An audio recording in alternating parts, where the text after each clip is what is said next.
So today is the day we're gonna run the Husqvarna 61 that I built, and I believe it's finished.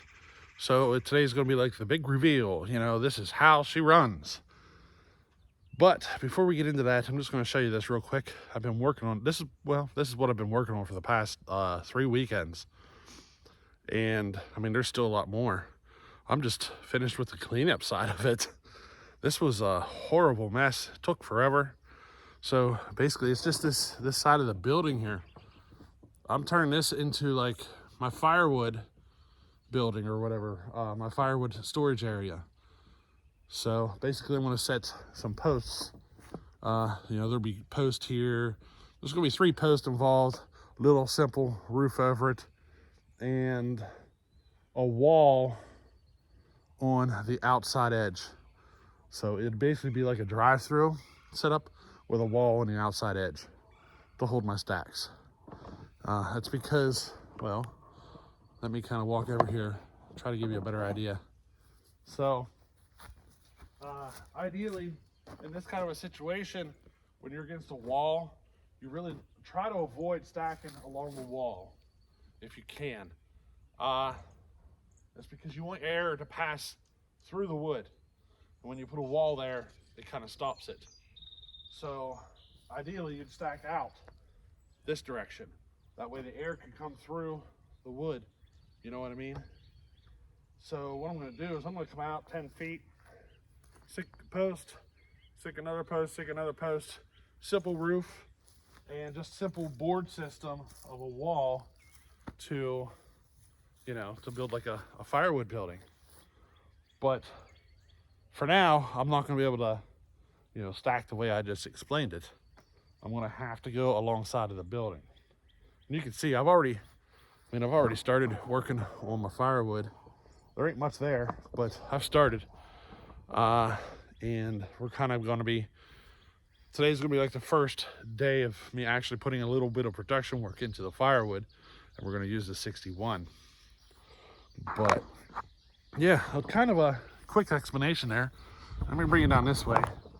The building is 20 feet deep, and if I come out 10 feet, I should be able to stack about 10 cord in there.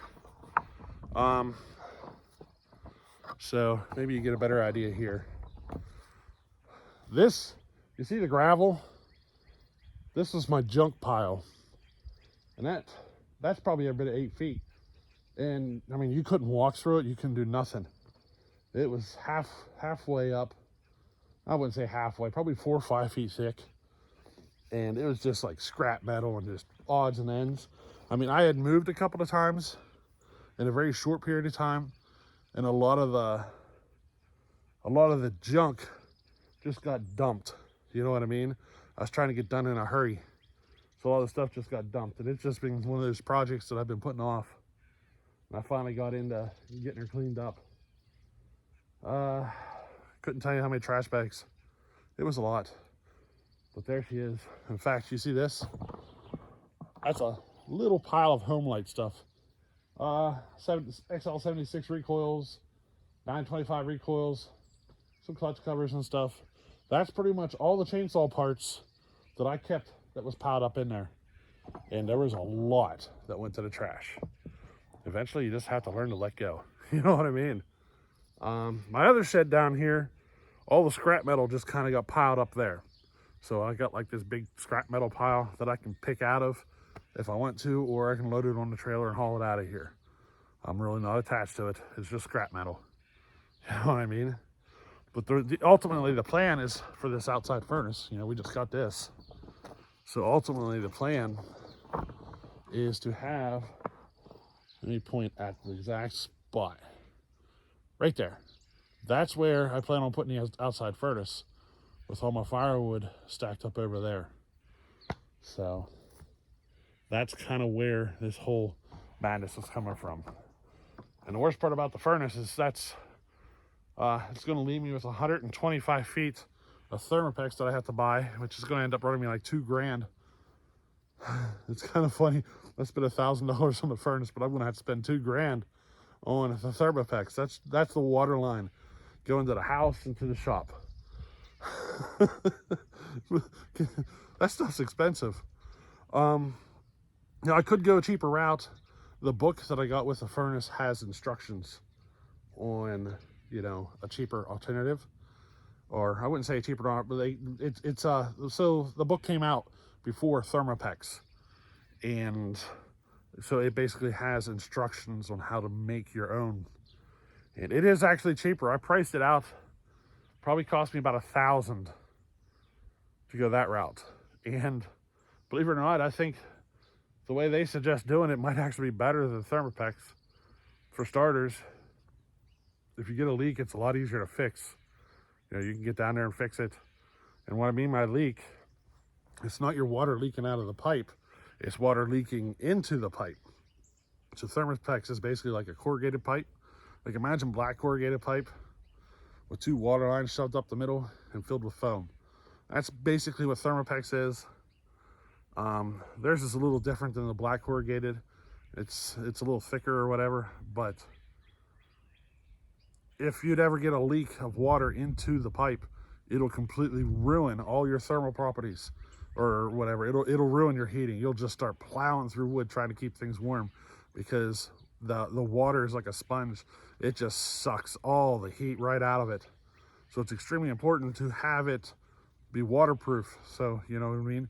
So your PEX that you're running to your house has to be kept insulated and waterproof. And the system that they explain in the book makes a little more sense. But anyway, enough fun with that. Quick explanation of what we got going on. Let's go get a 61. Alrighty.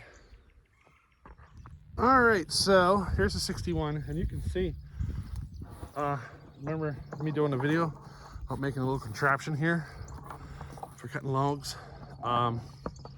It works, but I kind of set this up to be like an extreme, like, will it work if I use really horrible logs and try to roll them in? And I can tell you, I can make it work, but it's not worth the effort. I'm better off just to fork a log over here and cut it right off the tractor. You know what I mean? So we're basically going to delete this whole thing.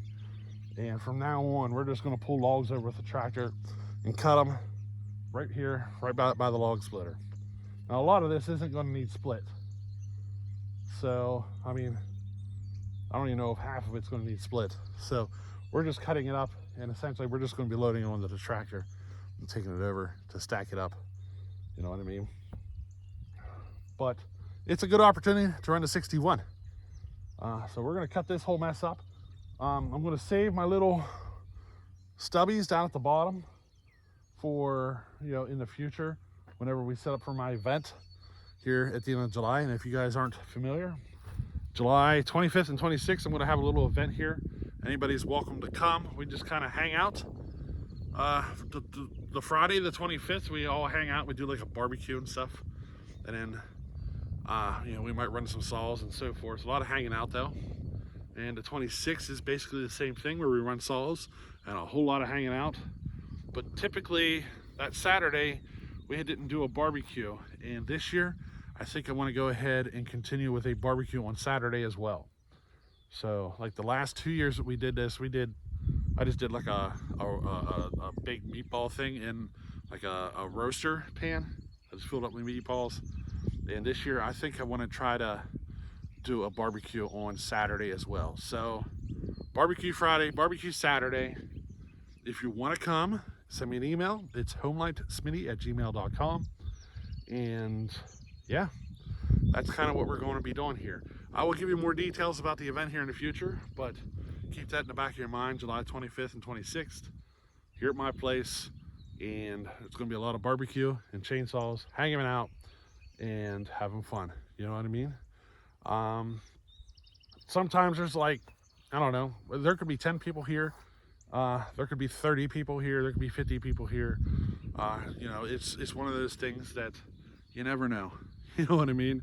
Last year was smaller, but last year was a rough year for everybody, so I was kind of expecting that. The year prior to that, we exceeded 30 people. So, you know, I'm kind of curious to see where we land this year. You know what I mean? But yeah, what do you say we just get on with this?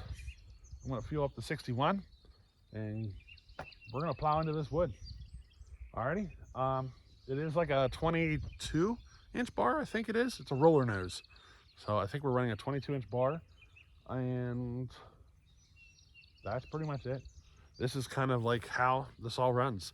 And I mean, this is gonna be like the first real video on this saw since I built it, showing you how the saw runs. So this is gonna be like the big reveal.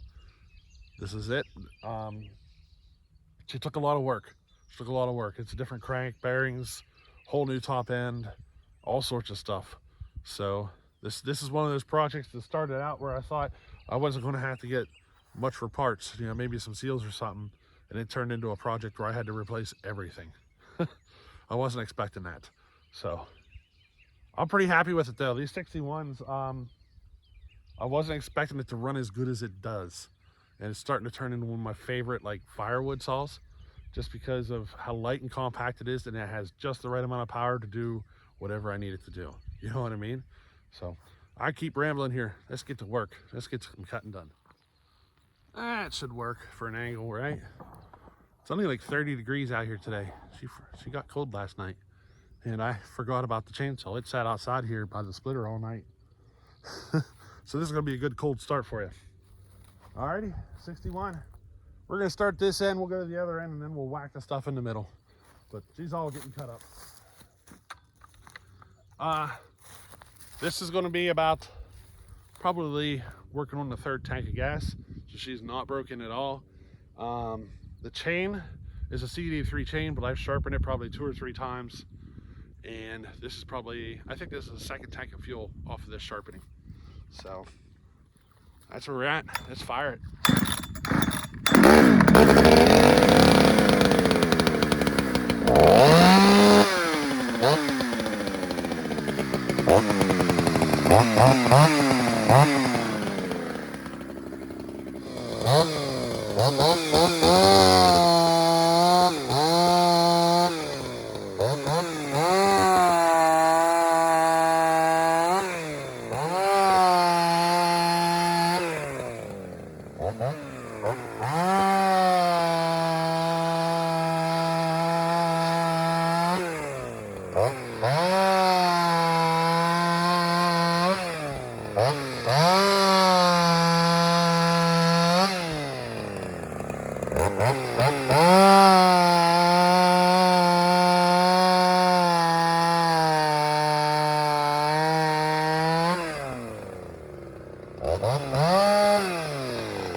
That's 2 tanks out of that sharpening, she's still spitting out a healthy chip.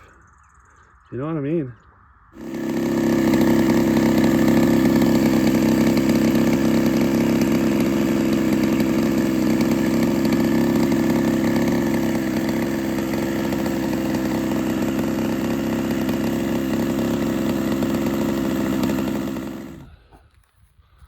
So yeah, there she is. There are probably gonna be one or two people out there like, boy, I was expecting that thing to be hotter than that. And then there's gonna be a lot of folks who are like, man, that's like the perfect firewood build. And that's kind of where I'm at. She runs fantastic. If I did it again, I'd probably go with a 272 top end. Throw a little more of that bottom end grunt to it, you know what I mean? But other than that, I'm pretty happy. God, what top end did I use? Was it 268? I don't remember. I think that's what it was. But yeah, I mean, I might have gone for a few more CCs if I did it again.